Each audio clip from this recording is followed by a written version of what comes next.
ሰላምና ጤና በያላችሁበት ይድረሳችሁ ውድና የተከበራችሁ ቤተሰቦቻችን እንደምን አላችሁልን? ከሁለተኛው የዩቲዩብ ቻናላችን አዲስ ስፖርት ልዩ የተለያዩ ስፖርታዊ ጉዳዮችን ልናካፍላችሁ እነሆ በዕለተ ማክሰኞ የምሳ ሰዓቱ የስፖርት የመረጃ ሰዓታችን በድጋሚ ተገናኘን። ስለምታደምጡን፣ ስለምትከታተሉን፣ ቆይታችሁን ከኛ ጋርም ስለምታደርጉ እጅጉን ከልብ አድርገን ነው የምናመሰግነው። በዛሬ ፕሮግራማችን የተለያዩ ስፖርታዊ ጉዳዮችን እያነሳን ቆይታን ከናንተ ጋር የምናደርግ ይሆናል።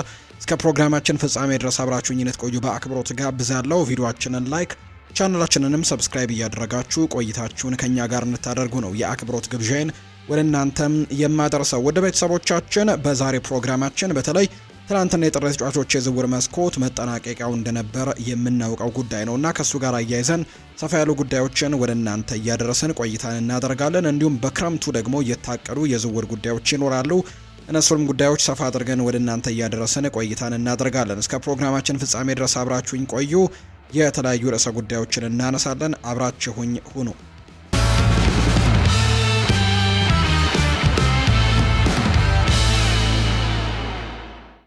ወደ ቀዳሚው መረጃችን እናምራም። የታይለር ማላሺያ ዝውውር በመጨረሻው ሰዓት በድንገት ተሰርዟል። ማንቸስተር ዩናይትድ የዝውውር መስኮቱ ሊዘጋም ጥቂት ሰዓታት ሲቀሩት ሆላንዳዊው የመስመር ተከላካይ ታይለር ማላሺያን ወደ ቱርክ ሊያደርግ የነበረውን ዝውውርም በድንገት እንዲሰረዝ ማድረጉ ነው ይፋ የተደረገው። ማሌሺያ ወደ ኢስታንቡል ለመብረር በዝግጅት ላይ እያለም የክለቡ ቴክኒካል ዳይሬክተር ጄሰን ዊልኮክስ በስልክ ደውሎ ዝውውሩ መሰረዙንና ወደ ማንቸስተር እንዲመለስም ነግሮታል። በዩናይትድ ቤት የመጫወት እድል ያጣው ታይለር ማላሺያ ቋሚ የመሰለፍ እድልን ለማግኘትም ወደ ሌላ ክለብ ለመሄድም ከፍተኛ ፍላጎት ነበረው። ዝውውሩ በመጨረሻው ሰዓትም መከልከሉ ተጫዋቹን ክፉኛ እንዳበሳጨው ነው የተነገረው። ዩናይትድ ለምን ያክል ጊዜም እንዲህ ያለውን ውሳኔ ላይ እንደደረሰ በይፋ ባይገለጽም በቅርቡ ግን አዲስ ተጫዋች እንዲሁ ደግሞ ፓትሪክ ዶርጉ በደረሰበትም የጡንቻው ጉዳት ወይም ሃምስትሪንግ ጉዳት ምክንያትም የተከላካይ እጥረት እንዳይገጥማቸው በመስጋት እንደሆነ ነው በርካቶች የሚያምኑት። በዩናይትድ ቤት በጉዳት ምክንያት ረዘም ላለ ጊዜ ያለፈው የ26 ዓመቱ ተጫዋች ውሉ በዘንድሮው የውድድር ዘመን መጨረሻ ላይ ሰኔ ላይ ስለሚጠናቀቅ በነፃ ዝውውር ክለቡን እንደሚለቅ ይጠበቃል። ነገር ግን በዚህ የክረምት የተጫዋቾች የዝውውር መስኮት ግን የመዘወር እድሉ ሙሉ ለሙሉ መክሸፉ ነው የተነገረው። ማርከስ ራሽፎርድ በአሁኑ ሰዓት በባርሴሎና በውሰት እየተጫወተ ቢገኝም በጊዜያዊ አሰልጣኙ ማይክል ካሪክ አማካኝነት ወደ ኦልትራፎርድ የመመለስ እድል እንዳለው ይነገራል። ማይክል ካሪክ ክለቡን በቋሚነት እንዲመራ ከተመረጠ ራሽፎርድን እንደ ዋና የቡድኑ አካል እንደሚመለከተው ነው የተነገረው። ካሪክ ከራሽፎርድ ጋር አብሮ የተጫወተ በመሆኑ የተጫዋቹን ብቃት እንዴት ማውጣት እንደሚችል ጠንቅቆ ያውቃል ተብሎ ነው የሚታመነው። ራሽፎርድ በባርሴሎና ቤት ባሳየው ድንቅ ብቃትም በ32 ጨዋታዎች 10 ጎሎችንና 12 አሲስቶችን በማድረግም ቡድኑን በቋሚነት ለማስፈረም ፍላጎት አለው። ባርሴሎና ተጫዋቹን በ30 ሚሊዮን ዩሮ በቋሚነት ለመግዛት የሚያስችል ዊልም ደግሞ እንዳለው ወይም ባይአውት ክሎዝ እንዳለው ይነገራል። ራሽፎርድ በስፔን ደስተኛ ቢሆንም የማይክል ካሪክ መሾምና ክለቡ የሰጠው ትልቅ ግምት ግን ሀሳቡን እንዲቀይር ሊያደርገው እንደሚችል ነው የተነገረው። ማንቸስተር ዩናይትድ እንደ ራሽፎርድ ያለ በገዛ አካዳሚው ያደገ ተጫዋችን በቀላሉ ማጣት አይፈልግም። በተለይም በአሁኑ ወቅት ጥሩ አጥቂዎችን በገበያው ላይ ማግኘት ውድ በሆነበት በዚህ ሰዓት ባርሴሎና ተጫዋቹን በቋሚነት ለመግዛትም 30 ሚሊዮን ዩሮን ከከፈለ ዩናይትድ ዝውውሩን የማገድም ህጋዊ መብት የለውም። ዩናይትዶች ራሽፎርድን መመለስ የሚችለው ተጫዋቹ ራሱ ወደ ባርሴሎና ላለመሄድ ወስኖ ወደ ማንቸስተር መመለስን ከፈለገ ብቻ እንደሆነ ነው የተነገረው። ታዋቂው የዝውውር ዘጋቢ ፋብሪዚዮ ሮማኖ እንደገለጸው ፈረንሳዊው ተከላካይ ዳዮት ኦፓሚካኖ በባየር ሚኒክ ለመቆየት ወስኗል። ይህ ውሳኔ ተጫዋቹን ሲከታተሉ ለነበሩት የሊቨርፑል አሰልጣኝ አርነ ስሎትና የስፖርቲንግ ዳይሬክተሩ ሪቻርድ ሂውዝ ትልቅ ደንቃራ ሀሳብም ሆኖባቸዋል የተባለው የ27 ዓመቱ ተከላካይ በባየር ሚኒክ የቀረበለትን አዲስ ውል ስምምነት ለመፈራረም ተስማምቷል። ፋብሪዚዮ ሮማኖ እንዳወጣው መረጃ ከሆነ ተጫዋቹ በባየር ሚኒክ ለመቆየት በመወሰኑ ፍላጎት ለነበራቸው ክለቦች በሙሉ ምላሽ ተሰጥቷቸዋል። አዲሱ ውል እስከ 2030 ድረስም የሚቆይ ሲሆን ተጫዋቹ በክለቡ ደስተኛ መሆኑም ነው የተነገረው። ምንም እንኳን ሊቨርፑል ወጣቱን ተከላካይ ጀረሚ ዣኮን ለማስፈረም ቢስማማም አሁንም ተጨማሪ ልምድ ያለው ተከላካይ ግን ያስፈልጋቸዋል። ለዚህም ምክንያቶቹ የኢብራሂማ ኮናቴ ጉዳይ አንደኛው ነው። ኮናቴ በውድድር ዘመኑ መጨረሻ ውሉ የሚያልቅ ቢሆንም እስካሁን አዲስ ውል አልፈረመም። ይህም ደግሞ ክለቡን የመልቀቅ እድሉን ሰፊ ያደርገዋል። የቨርጂል ቫን ዳይክ እድሜ ነው ሌላኛው ዋናው ተከላካይ ቫን ዳይክም አሁን 34 ዓመቱ ሲሆን ክለቡ ለወደፊቱ የሚሆን ተተኪ ማዘጋጀት ይኖርበታል። ጉዳት ሌላኛው ጉዳይ ነው። ሌላኛው ወጣት ተከላካይ የሆነው ጂኦቫኒ ሊዮን በከባድ የጉልበት ጉዳት ወይም ኤሲኤል ላይ መሆኑ ክለቡን አስጨንቆታል። የቀድሞ ሊቨርፑል ኮከብ ጄሚ ካራገር እንደሚለው ከሆነ ኢብራሂማ ኮናቴ ክለቡን የመልቀቅ ዕድሉ ሰፊ በመሆኑ ሊቨርፑል ሌላ ትልቅ ተከላካይ ማስፈረም ግድ ይለዋል። ካራገር ጀረሚ ዣኮ ጥሩ ተሰጥኦ ቢኖረውም ከቫንዳይክ ጎን ተሰልፎ መጫወት የሚችል የበለጠ ብስለት ያለው ተጫዋች ግን በሊቨርፑል ቤት ያስፈልጋል ሲልም ነው ጄሚ ካራገር የሚናገረው። ክሪስታል ፓላስ ኖርዌያዊውን አጥቂ ጆርጋን ስትራል ላርሰንን ከወልቨርሃምፕተን ወንደረርስ ማስፈረሙን በይፋ አረጋግጧል። በተጨማሪም ክለቡ የኤቨርተኑን ኮከብ ድዋይት ማክኒልን ለማስፈረምም በመጨረሻው ሰዓት ላይ ውሳኔውን ወስኗል። ፓላሶች በዚህ የጥር ተጫዋቾች የዝውውር መስኮት መጀመሪያ ላይ ብሬነን ጆንሰንን ከቶትንሃም በ35 ሚሊዮን ፓውንድ በማስፈረም ክብረ ወሰን ሰብሮ ነበር። አሁን ግን ይህንን ክብረ ወሰን በስትራንድ ላርሰን ዝውውር አሻሽሎታል። 43 ሚሊዮን ፓውንድ ተጨማሪ 5 ሚሊዮን ፓውንድ ከውጤት ጋር የተያዘ ክፍያም ይጨምራል። አጥቂው እስከ ሰኔ 2030 ድረስ የሚቆይ የ4 ዓመት ተኩል ውልን ፈርሟል። ተጫዋቹ በክሪስታል ፓላስ የ2 ቁጥር ማሊያንም ይለብሳል ተብሎ ነው የሚታሰበው። ስትራል ላርሰን ወደ ክሪስታል ፓላስ በመምጣቴ በጣም ተደስቻለሁ። ይህም ለረጅም ጊዜ ስመኘው የነበረ ነገር ነው። ለክለቡ ጉልበትና ጎሎችንም ለማበረከት ዝግጁ ነኝ ሲልም ጭምር ነው የተናገረው። ሊቀመንበሩ ስቲቭ ፓሪሽም ይናገራሉ። ዮርገን ስትራል ላርሰን የእኛን ጉዞ ለመቀላቀል በመምረጡ ደስተኞች ነን። በሴልኸርስት ፓርክም በጨዋታ ላይ ለማየት በጉጉት እንጠብቃለን። ለክለቡ ትልቅ እሴት እንደሚሆንም እርግጠኛ ነኝ ሲልም ጭምር ነው የተናገረው። ምንም እንኳን የዣን ፊሊፕ ማቴታ ወደ ኤሲ ሚላን የሚያደርገው ዝውውር በሕክምናው ምክንያት ቢሰናከልም ፓላስ ግን ስትራል ላርሰንን የማስፈረም እቅዱን ቀጥሎበት ነው ያሳካው። ቸልሲ በጋራ ባለ ንብረትነት ከሚያስተዳድሩት ስትራስቡርግ ጋር 3 ዝውውሮችን ማጠናቀቃቸውን በይፋ አስታውቀዋል። በዚህ መሰረትም 2 ተጫዋቾች ወደ ፈረንሳይ ሲያመሩ አንዱ ደግሞ ወደ ለንደን ተመልሷል። ወደ ስትራስቡርግ ያመሩት ተጫዋቾች ዴቪድ ዳተር ፎፋና አጥቂው ፎፋናም በውድድር ዘመኑ የመጀመሪያው አጋማሽ በቱርኩ ክለብም በ15 ጨዋታዎች 8 ጎሎችን አስቆጥሮ ነበር። ምንም እንኳን የሮቤርቶ ማንቺኒው አልሳድ ተጫዋቹን በውሰት ለመውሰድ ቢጠይቅም ቸልሲ ግን በቅርበት ለመከታተል እንዲመቸው ወደ ስትራስቡርግ ነው የላከው። አሮን አንሴሜሎን ተሰጥኦ ያለው ወጣቱ ተከላካይ አንሴሜሎ ቀሪውን የውድድር ዘመን በስትራስቡርግ ያሳልፋል። ተጫዋቹ ከቦሩሲያ ዶርትመንድ የውሰት ሁሉ ተቋርጦ በመጠራቱ ቅር ተሰኝቶ እንደነበር የተገለጸ ሲሆን አሁን ግን በአዲሱ አሰልጣኝ ጋሪ ኦኔል ስር ራሱን እንዲያሳድግ ወደ ፈረንሳይ ተልኳል ነው የተባለው። ወደ ቸልሲ የተመለሰው ተጫዋች ማማዱ ሳርም አንደኛው ነው። ቸልሲ ተከላካዩን ማማዱ ሳርን በስትራስቡርግ ከነበረው የውሰት ቆይታ መልሶታል። የቸልሲው አሰልጣኝ ሊያም ሮዝኒየርም ተጫዋቹን በስትራስቡርግ እያለ በደንብ ስለሚያውቀው ከአንሴሜሎን ይልቅ ለሳር ቅድሚያ ለመስጠትም ወደ ለንደን እንዲመጣ አድርገውታል። የስትራስቡርግ ደጋፊዎች በባለቤቱ ብሉኮ ላይ ያላቸው ተቃውሞን እየገለጹ ይገኛሉ። ምክንያቱም ቸልሲ የክለቡን ዋና ተጫዋቾችንና አሰልጣኙን ሳይቀር ወደ ለንደን እየወሰደባቸው እንደሆነ ነው የሚሰማቸው። ቸልሲ ከዚህ ቀደም አሰልጣኝ ሊያም ሮዝኒየርን ከስትራስቡርግ መውሰዱ የሚታወስ ነው። ክለቡ ካፕቴን ኢማኑኤል ኤሚጌን በክረምቱ ለማስፈረም ከስምምነት ደርሷል። ምንም እንኳን ቸልሲ ጀረሚ ዣኩዌን ለሊቨርፑል አሳልፎ ቢሰጥም አሁንም እንደ ላቪ ኮልዌል፣ ማማዱ ሳር፣ አንሴሜሎን እና ጆሽ አቼፖንግ ያሉ ጠንካራ ተከላካዮች ስላሉት ለወደፊቱ ስጋት እንደሌለበትም ነው በርካቶች የሚያምኑት። ክሪስቲያን ሮሜሮ በቶተንሃም ላይ ያለውን ቅሬታ ገልጿል። የሪያል ማድሪድ ወሬዎችን በርትተዋል። የቶተንሃሙ ተከላካይ ክሪስቲያን ሮሜሮ በክለብ ውስጥ በቂ ተጫዋቾች ስብስብ ባለመኖሩ የተሰማውን ከፍተኛ ቅሬታ በይፋ ገልጿል። ምንም እንኳን የዝውውር መስኮቱ ቢዘጋም የአርጀንቲናዊው ተከላካይ አስቴት በለንደን ያለውን የወደፊት ቆይታ አጠራጣሪ አድርጎታል። ሮሜሮ ባለፈው እሁድ ከማንቸስተር ሲቲ ጋር በነበረውና 2-2 በሆናቸው ውጤት በተጠናቀቀው ጨዋታ ላይ ታሞ እያለ ለመጫወት ሞክሮ ነበር። በሁለተኛው አጋማሽ በአሰልጣኝ ቶማስ ፍራንክ የተቀየረው ሮሜሮ ከጨዋታ በኋላ በኢንስታግራም ገጹ ባሰፈረው ጽሑፍ እንዲህ ነው ያለው። የቡድን አጋሮቼ ላደረጉት ጥረት ትልቅ አድናቆት አለኝ። ምንም እንኳን ጥሩ ባይሰማኝም እነሱን ለመርዳት ፈልጌ ነበር። በተለይ ደግሞ ለጨዋታው ዝግጁ የነበሩ 11 ተጫዋቾች ብቻ መሆናቸው የማይታመን ነገር ግን እውነታ ነው። እናም አሳፋሪ ነው ብሏል። ቶተንሃም በጉዳቱ ምክንያት በርካታ ተጫዋቾችን ያጣ ሲሆን በዚህም የዝውውር መስኮት ያስፈረመው አማካዩን ኮነር ጋላገርንና ተከላካዩን ሶዛን ብቻ ነው። በተቃራኒው እነ ብሬነን ጆንሰን ያሉ ቁልፍ ተጫዋቾችን መሸጡና ሌሎችን በውሰት ማሰናበቱ የቡድኑን ስብስብ እጅጉን አሳስቶታል። ሮሜሮ በነሐሴ 2025 አዲስ ውል ፈርሞ ለክለቡ ከፍተኛ ተከፋይ ቢሆንም አሁን ያሳየው ቅሬታ ግን ለሪያል ማድሪድ መልካም አጋጣሚ ሆኗል። ሪያል ማድሪድ እንደ አንቶኒ ሩዲገር እና ዳቪድ አላባ ያሉ ተከላካዮች ውላቸው ስለሚጠናቀቅ በ2026 ክረምትም ሮሜሮን ለማስፈረም ደግሞ ትልቅ ጥረትን ያደርጋሉ ተብሎ ይታሰባል። ፍላጎቱም አላቸው ብለዋል የስፔን መገናኛ ብዙሃን ነው ይህንን መረጃ እያወጡ የሚገኙት። አክሰል ዲሳሲ በውሰት ዌስትሃምን ተቀላቀለ። ዌስትሃም ዩናይትድ የዝውውር መስኮቱ ከመዘጋቱ በፊት የቼልሲውን ተከላካይ አክሰል ዲሳሲን ለማስፈረም መስማማቱን ታዋቂው ጋዜጠኛ ፋብሪሲዮ ሮማኖ አረጋግጧል። ዝውውሩ እስከ ውድድር ዘመኑ መጨረሻ የሚቆይ ውሰትም ነው። ዌስትሃም ዝውውሩን ለማጠናቀቅ የሚያስፈልጉ ሰነዶችን በሙሉ የዝውውር መስኮቱ ከመዘጋቱ በፊትም አስገብቶ አጠናቋል። ፋብሪሲዮ ሮማኖ ዝውውሩ መጠናቀቁን የሚገልጸውን ዝነኛውን ሂር ዊጎም ሲል ማረጋገጫ ሰጥቷል። ዌስትሃም ዩናይትድ ተጫዋቹን ለማግኘትም ከለንደን ተቀናቃኙ ቶትንሃም ሆትስፐርስ ጋር ከባድ ፉክክር ገጥሞት የነበረ ቢሆንም ተጫዋቹ ግን ወደ ዌስትሃም ማምራትን መርጧል። አክሰል ዲሳሲ በቼልሲ ዋናው ስብስብ ውስጥም ቦታ አጥቶ የቆየ ሲሆን ባለፈው የውድድር ዘመን 2024/25 ሁለተኛው አጋማሽ ላይ በተመሳሳይ መልኩ በውሰት ለአስተን ቪላም ተጫውቶ እንደነበር የምናስታውሰው ነው።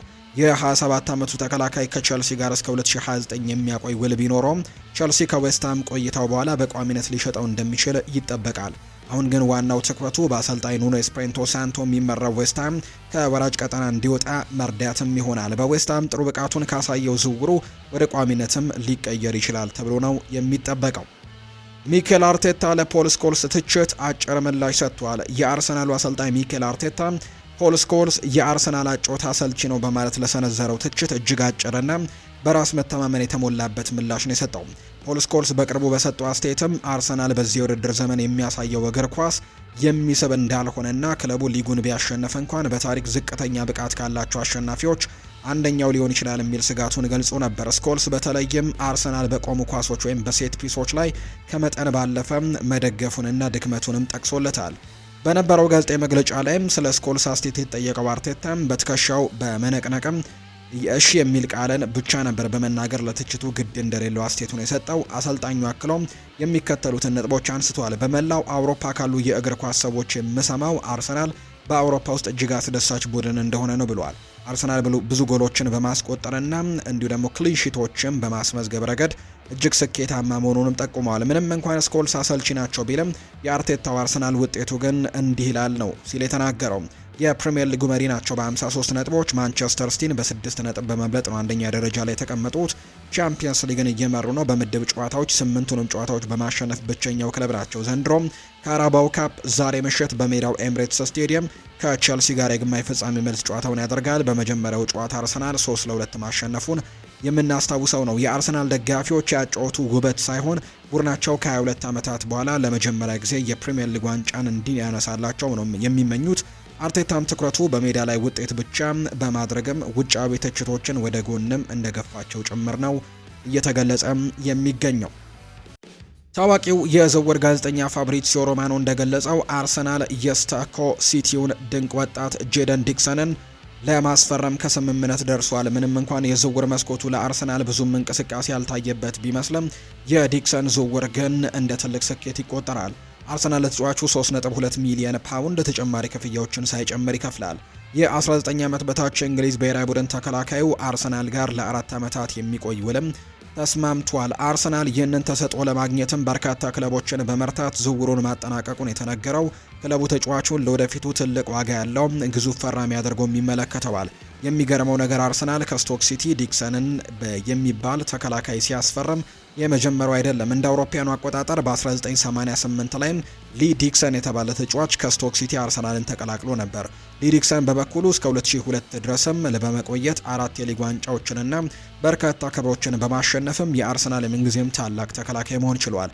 አዲሱ ፈራሚ ጄሰን ዲክሰንም እንደ ስሙ ቀዳሚው ሊ ዲክሰን ግማሹን ያክል ስኬት እንኳን ማሳካት ቢችል ለአርሰናል ትልቅ ትርፍ እንደሚሆን ነው የሚታመነው።